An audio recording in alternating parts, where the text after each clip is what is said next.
Olá, bom dia para você! E hoje é dia de quê? De ir à igreja, de prestar culto a Deus. Então vamos lá, gente, vamos acordar animado. Boa tarde para você que está abrindo agora nosso vídeo para ouvir e partilhar desse momento da leitura. E boa noite para você que deixou para agora, né? De noite, ler a palavra de Deus agora no seu horário, tá? Porque agora para mim não é a noite ainda. Então vamos lá? Vamos ler hoje os capítulos 11, 12 e 13. Vamos comigo? Atalia usurpa o trono de Judá. Segundo Reis, capítulo 11. Vendo Atalia, mãe de Acasias, que seu filho era morto, levantou-se e destruiu toda a descendência real. Mas Jeozeba, filha do rei Jorão e irmã de Acasias, tomou a Joás, filho de Acasias, e o furtou dentre os filhos do rei, aos quais matavam, e pôs a ele e a sua ama numa câmara interior, e assim o esconderam de Atalia, e não foi morto. Jeozeba o teve escondido na casa do Senhor 6 anos. Neste tempo, Atalia reinava sobre a terra. Joás ungido rei de Judá.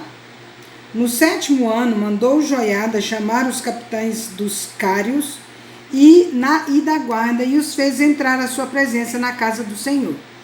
Fez com eles aliança e ajuramentou-os na casa do Senhor e lhes mostrou o filho do rei. Então lhes deu ordem dizendo: esta é a obra que haveis de fazer.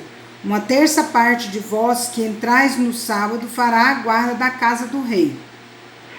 E a outra 1/3 parte estará no portão sur, e a outra 1/3 parte ao portão detrás da guarda. Assim fareis a guarda e defesa desta casa. Os 2 grupos que saem no sábado, estes todos farão a guarda da casa do Senhor junto ao rei. Rodeareis o rei, cada um de armas na mão, e qualquer que pretenda penetrar nas fileiras seja morto. Estareis com o rei quando sair e quando entrar. Fizeram, pois, os capitães de 100, segundo tudo quanto lhes ordenara o sacerdote Joiada. Tomaram cada um os seus homens, tanto os que entravam como os que saíam no sábado, e vieram ao sacerdote Joiada. O sacerdote entregou aos capitães de 100 as lanças e os escudos que haviam sido do rei Davi e estavam na casa do Senhor. Os da guarda se puseram, cada um de armas na mão, desde o lado direito da casa real até ao lado esquerdo e até ao altar, e até o templo para rodear o rei. Então Joiada fez sair o filho do rei, pôs-lhe a coroa e lhe deu o livro do testemunho. Eles o constituíram rei e o ungiram, e bateram palmas, e gritaram: viva o rei! A morte de Atalia. Ouvindo Atalia o clamor da guarda e do povo, veio para onde este se achava na casa do Senhor. Olhou, e eis que o rei estava junto à coluna, segundo o costume, e os capitães e os tocadores de trombeta junto ao rei, e todo o povo da terra se alegrava, e se tocavam trombetas. Então Atalia rasgou os seus vestidos e clamou: traição, traição! Ela não tinha feito traição. Porém o sacerdote Joiada deu ordem aos capitães que comandavam as tropas e disse-lhes: fazei-a sair por entre as fileiras. Se alguém a seguir, matai-o à espada. Porque o sacerdote tinha dito: não a matem na casa do Senhor. Lançaram mão dela, e ela, pelo caminho da entrada dos cavalos, foi à casa do rei, onde a mataram. A aliança de Joiada. Joiada fez aliança entre o Senhor e o rei e o povo, para serem eles o povo do Senhor, como também entre o rei e o povo. Então todo o povo da terra entrou na casa de Baal e a derribaram. Despedaçaram seus altares e as suas imagens, e a Matã, sacerdote de Baal. Mataram perante os altares. Então o sacerdote pôs guarda sobre a casa do Senhor. tomou os capitães dos cários, os da guarda e todo o povo da terra. E todos estes conduziram da casa do Senhor o rei, e pelo caminho da porta dos da guarda vieram à casa real. E Joás sentou-se no trono dos reis. Alegrou-se todo o povo da terra, e a cidade ficou tranquila, depois que mataram Atalia a espada junto à casa do rei. Era Joás da idade de 7 anos quando fizeram rei. O reinado de Joás, segundo Reis, capítulo 12. No ano 7º de Jeú, começou Joás a reinar, e 40 anos reinou em Jerusalém. Era o nome de sua mãe Zíbia, de Berseba. Fez Joás o que era reto perante o Senhor todos os dias em que o sacerdote Joiada o dirigia. Tão somente os altos se tiraram, e o povo ainda sacrificava e queimava incenso nos altos. É Berseba mesmo, Berseba. Disse Joás aos sacerdotes: todo o dinheiro das coisas santas que se trouxer à casa do Senhor, a saber, a taxa pessoal, o resgate das pessoas segundo a sua avaliação, e todo o dinheiro que cada um trouxer voluntariamente à casa do Senhor, recebam-no os sacerdotes, cada um dos seus conhecidos, e eles reparem os estragos da casa, onde quer que se encontrem. Aqui dá a impressão que a blusa está torta, eu já estava pensando que estava torta. Vamos lá? Minha leitura é meio doidinha, né, gente? Tá bom. Sucedeu, porém, que no ano 23º do rei Joás, os sacerdotes ainda não tinham reparado os estragos da casa. Então o rei Joás chamou o sacerdote Joiada e os mais sacerdotes e lhes disse: por que não reparais os estragos da casa? Agora, pois, não recebais mais dinheiro de vossos conhecidos, mas entregai-o para a reparação dos estragos da casa. Consentiram os sacerdotes assim em não receberem mais dinheiro do povo, como em não repararem os estragos da casa. Porém, o sacerdote Joiada tomou uma caixa e lhe fez uma tampa, um buraco, e a pôs ao pé do altar à mão direita dos que entravam na casa do Senhor. Os sacerdotes que guardavam a entrada da porta depositavam ali todo o dinheiro que se trazia à casa do Senhor. Quando viam que já havia muito dinheiro na caixa, o escrivão do rei subia com o sumo sacerdote, contavam e ensacavam o dinheiro que se achava na casa do Senhor. O dinheiro, depois de pesado, davam nas mãos dos que dirigiam a obra e tinham a seu cargo a casa do Senhor. Estes pagavam aos carpinteiros e aos edificadores que reparavam a casa do Senhor, como também aos pedreiros e aos cabouqueiros, e compravam madeira e pedras lavradas para repararem os estragos da casa do Senhor, e custeavam todo o necessário para a conservação da casa do Senhor. Mas do dinheiro que se trazia à casa do Senhor, não se faziam nem taças de prata, nem espivitadeiras, nem bacias, nem trombetas, nem vaso algum de ouro ou de prata para a casa do Senhor, porque o davam aos que dirigiam a obra e reparavam com ele a casa do Senhor. Também não pediam contas aos homens em cujas mãos entregavam aquele dinheiro para o dar aos que faziam a obra, porque procediam com fidelidade. Então, aqui está uma das nossas maiores, uma das nossas importantes condições, né? A gente oferta para a igreja, a gente devolve o dízimo e não tem que ficar cobrando. Mas como a igreja é fiel, geralmente as igrejas, principalmente a que eu congrego, que é a igreja presbiteriana, elas costumam, no final do templo, lá no fundo, né, colocarem a prestação de conta mensal, né? Isso se chama fidelidade, mostrar com o que está sendo gasto o dinheiro da igreja. Mas o dinheiro de oferta pela culpa e o dinheiro de oferta pelos pecados não se traziam à casa do Senhor, eram para os sacerdotes. Sacerdotes, então, tinham dinheiro a receber, tinham direito a receber dinheiro, né? Para a subsistência deles. Então, não questione se o pastor, o evangelista, né, o obreiro, ele recebe por estar dedicando todo o seu tempo, ou o seu tempo integral ali, ao serviço do Senhor.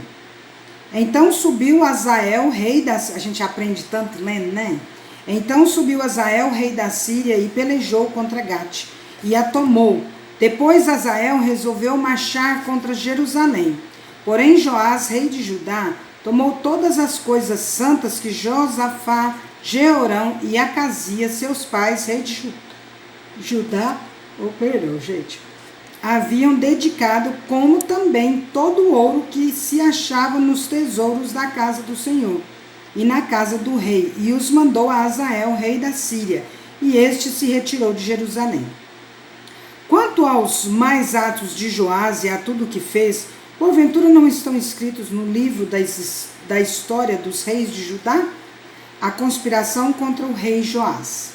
Levantaram-se os seus servos, conspiraram e feriram Joás na casa de Milo, que está na descida para Sila, porque Josacar, filho de Simeate, e Josabade, filho de Somer, seus servos, o feriram e morreu, e o sepultaram com seus pais na cidade de Davi.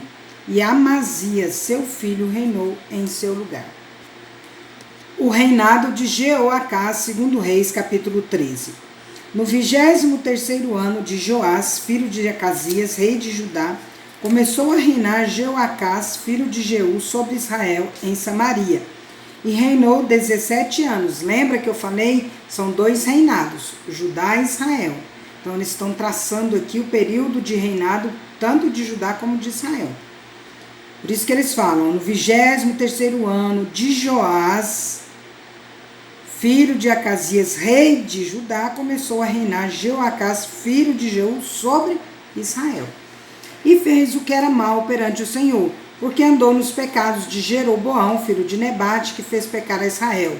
Não se apartou deles, pelo que se acendeu contra Israel a ira do Senhor, o qual os entregou nas mãos de Azael, rei da Síria, e nas mãos de Ben-Hadad, filho de Azael, todos aqueles dias. Porém, Jeoacás fez súplicas diante do Senhor, e o Senhor o ouviu, pois viu a opressão com que o rei da Síria atormentava Israel. O Senhor deu um salvador a Israel, de modo que os filhos de Israel saíram de sob o poder dos sírios e habitaram de novo em seus lares como dantes. Contudo, não se apartaram dos pecados da casa de Jeroboão, que fez pecar a Israel, porém andaram neles, e também o poste ídolo permaneceu em Samaria. E foi o caso que não se deixaram a Jeoacás do exército, senão 50 cavaleiros, 10 carros e 10.000 homens de pé, porquanto o rei da Síria os havia destruído e feito como o pó, trilhando-os. Ora, os mais atos de Jeoacás e tudo o que fez e o seu poder, porventura não estão escritos no livro da história dos reis de Israel? Jeoacás descansou com seus pais e o sepultaram em Samaria, e Jeoás, seu filho, reinou em seu lugar. O reinado de Jeoás. No 37º ano de Joás, rei de Judá, começou Jeoás, filho de Jeoacás, Joacás, a reinar sobre Israel em Samaria, e reinou 16 anos. Fez o que era mal perante o Senhor. Não se apartou de nenhum dos pecados de Jeroboão, filho de Nebate, que fez pecar a Israel, porém andou neles. Quanto aos mais atos de Jeoás e a tudo o que fez, e ao seu poder com que pelejou contra Amazias, rei de Judá, porventura não estão escritos no livro da história dos reis de Israel? Descansou Jeoás com seus pais, e no seu trono se assentou Jeroboão. Outro Jeroboão, tá? Não é eles tinham mania de colocar mesmo nome. Nós também, né, gente? Tem tanto José e Maria nesse mundo, né? Jeoás foi sepultado em Samaria junto aos reis de Israel. A profecia final e a morte de Eliseu. Estando Eliseu padecendo da enfermidade de que havia de morrer, Jeoás, rei de Israel, desceu a visitá-lo, chorou sobre ele e disse: meu pai, carros de Israel e seus cavaleiros. Então lhe disse Eliseu: toma um arco e flechas. Ele tomou um arco e flechas. Disse ao rei de Israel: reteza o arco, e ele o fez. Então Eliseu pôs as mãos sobre as mãos do rei e disse: abre a janela para o oriente. Ele a abriu.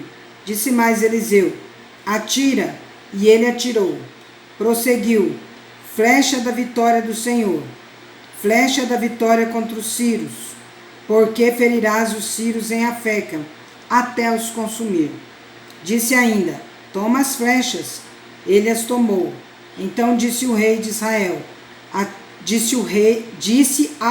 Israel: atira contra a terra. Ele a feriu 3 vezes e cessou. Então o homem de Deus se indignou muito contra ele e disse: 5 ou 6 vezes a deverias ter ferido. Então feririas os sírios até os consumir. Porém agora só 3 vezes ferirás os sírios. Morreu Eliseu e o sepultaram. Ora, bandos dos moabitas costumavam invadir a terra à entrada do ano. Sucedeu que, enquanto alguns enterravam um homem, eis que viram um bando. Então lançaram o homem na sepultura de Eliseu, e logo que o cadáver tocou os ossos de Eliseu, reviveu o homem e se levantou sobre os pés. Hazael, rei da Síria, oprimiu a Israel todos os dias de Jeoacás. Porém o Senhor teve misericórdia de Israel, e se compadeceu dele, e se tornou para ele por amor da aliança com Abraão, Isaque e Jacó, e não o quis destruir, e não o lançou ainda da sua presença. Morreu Hazael, rei da Síria, e Ben-Hadad, seu filho, reinou em seu lugar. Jeoás, filho de Jeoacás, retomou as cidades das mãos de Ben-Hadad, que este havia tomado das mãos de Jeoacás, seu pai, na guerra. 3 vezes Jeoás o feriu e recuperou as cidades de Israel. Então encerramos por hoje aqui nossa leitura, né?